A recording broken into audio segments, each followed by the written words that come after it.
ምዕራፍ 37 የእግዚአብሔርም እጅ በላዬ ነበረ። እግዚአብሔርም በመንፈሱ አወጣኝ፣ አጥንቶችም በሞሉባት ሸለቆ መካከል አኖረኝ። በእነርሱም አንጻር በዙሪያቸው አሳለፈኝ። እነሆም በሸለቆ ፊት እጅግ ብዙ ነበሩ፣ እነሆም እጅግ ደርቀው ነበር። እርሱም የሰው ልጅ ሆይ እነዚህ አጥንቶች በሕይወት ይኖራሉን? አለኝ። እኔም ጌታ እግዚአብሔር ሆይ አንተ ታውቃለህ አልሁ። እርሱም እንዲህ አለኝ፣ በእነዚህ አጥንቶች ላይ ትንቢት ተናገር፣ እንዲህም በላቸው፣ እናንተ የደረቃችሁ አጥንቶች ሆይ የእግዚአብሔርን ቃል ስሙ። ጌታ እግዚአብሔር ለእነዚህ አጥንቶች እንዲህ ይላል፣ እነሆ ትንፋሽን አገባባችኋለሁ፣ በሕይወትም ትኖራላችሁ። ጅማትም እሰጣችኋለሁ፣ ሥጋንም አወጣባችኋለሁ። በእናንተም ላይ ቁርበትን እዘረጋለሁ፣ ትንፋሽንም አገባባችኋለሁ፣ በሕይወትም ትኖራላችሁ። እኔም እግዚአብሔር እንደሆንኩ ታውቃላችሁ። እንዳዘዘኝም ትንቢት ተናገርኩ። ስናገርም ድምፅ ሆነ፣ እነሆም መናወጥ ሆነ። አጥንቶችም አጥንት ከአጥንት ጋር ተቀራረቡ። እኔም አየሁ፣ እነሆም ጅማት ነበረባቸው፣ ሥጋም ወጣ፣ ቁርበትም በላያቸው ተዘረጋ፣ ትንፋሽ ግን አልነበረባቸውም። እርሱም የሰው ልጅ ሆይ ትንቢት ተናገር፣ ለነፋስ ትንቢት ተናገር። ለነፋስም ጌታ እግዚአብሔር እንዲህ ይላል፣ ነፋስ ሆይ ከአራቱ ነፋሳት ዘንድ ና፣ እነዚህም የተገደሉት በሕይወት ይኖሩ ዘንድ እፍ በልባቸው በል አለኝ። እንዳዘዘኝም ትንቢት ተናገርኩ። ትንፋሽም ገባባቸው፣ ሕያዋንም ሆኑ፣ እጅግም ታላቅ ሰራዊት ሆኖ በእግራቸው ቆሙ። እርሱም እንዲህ አለኝ፣ የሰው ልጅ ሆይ እነዚህ አጥንቶች የእስራኤል ቤት ሁሉ ናቸው። እነሆ አጥንቶቻችን ደርቀዋል፣ ተስፋችንም ጠፍቷል፣ ፈጽመንም ተቆርጠናል ብለዋል። ስለዚህ ትንቢት ተናገር፣ እንዲህም በላቸው፣ ጌታ እግዚአብሔር እንዲህ ይላል፣ ሕዝቤ ሆይ እነሆ መቃብራችሁን እከፍታለሁ፣ ከመቃብራችሁም አወጣችኋለሁ፣ ወደ እስራኤልም ምድር አገባችኋለሁ።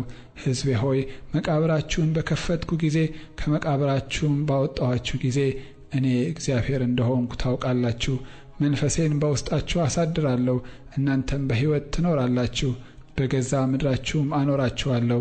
እኔም እግዚአብሔር እንደተናገርኩ እንዳደረግኩም ታውቃላችሁ ይላል እግዚአብሔር። የእግዚአብሔርም ቃል ወደ እኔ እንዲህ ሲል መጣ። አንተ የሰው ልጅ ሆይ አንድ በትር ውሰድና ለይሁዳና ለባልንጀሮቹ ለእስራኤል ልጆች ብለህ በላዩ ጻፍ። ሌላም በትር ውሰድና የኤፍሬም በትር ለዮሴፍና ለባልንጀሮቹ ለእስራኤል ቤት ሁሉ ብለህ በላዩ ጻፍ። አንድ በትርም እንዲሆኑ አንዱን ከሁለተኛው ጋር ለአንተ አጋጥም፣ በእጅህም ውስጥ አንድ ይሁኑ። የሕዝብህም ልጆች ይህ የምታደርገው ነገር ምን ማለት እንደሆነ አትነግረንምን?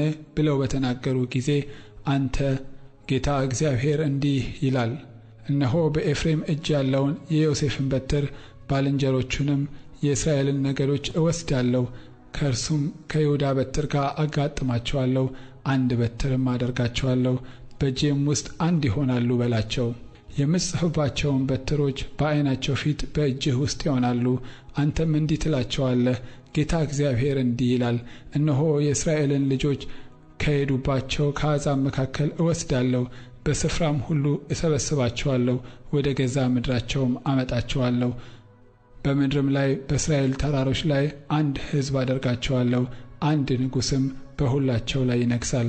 ከዚያ ወዲያ ሁለት ሕዝብ አይሆኑም፣ ከዚያ ወዲያም ሁለት መንግሥቶች ሆነው አይለዩም። ከዚያ ወዲያም በጣዖቶቻቸውና በርኩሰታቸው በመተላለፋቸውም ሁሉ አይረክሱም። ኀጢአትም ከሠሩባት ዓመፅ ሁሉ አድናቸዋለሁ፣ አነጻቸውም አለው። ሕዝብም ይሆኑኛል፣ እኔም አምላክ እሆናቸዋለሁ። ባሪያዬም ዳዊት ንጉሥ ይሆናቸዋል፣ ለሁሉም አንድ እረኛ ይሆንላቸዋል። በፍርዴም ይሄዳሉ፣ ትእዛዜንም ይጠብቃሉ፣ ያደርጓትማል። አባቶቻችሁም በኖሩባት ለባሪያዬ ለያዕቆብ በሰጠኋት ምድር ይኖራሉ። እነርሱና ልጆቻቸው የልጅ ልጆቻቸውም ለዘላለም ይኖሩባታል። ባሪያዬም ዳዊት ለዘላለም አለቃ ይሆናቸዋል።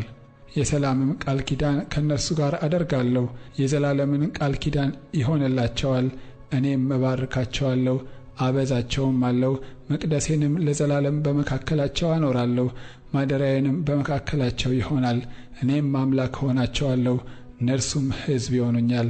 መቅደሴም ለዘላለም በመካከላቸው በሆነ ጊዜ እኔ እስራኤልን የምቀድሰው እግዚአብሔር እንደሆንኩ አሕዛብ ያውቃሉ።